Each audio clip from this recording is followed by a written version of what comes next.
Hey everybody, it's Ryan, and I'm going to give you a quick overview of this lava lamp. And this one's a little bit different. It's about 17 inches tall from base to the tip. The liquid in there is pretty much clear, kind of a slight fogginess, clear.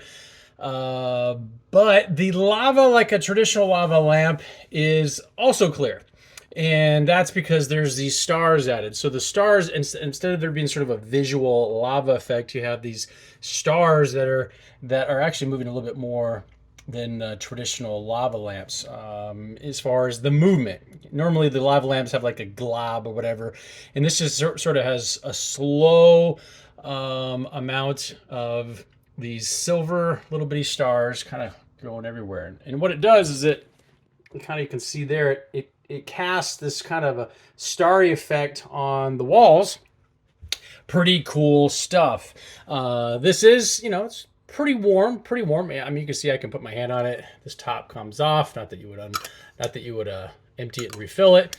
This whole piece comes up, and there's your heat lamp that's in there. And then you have your silver base, and there's an inline switch.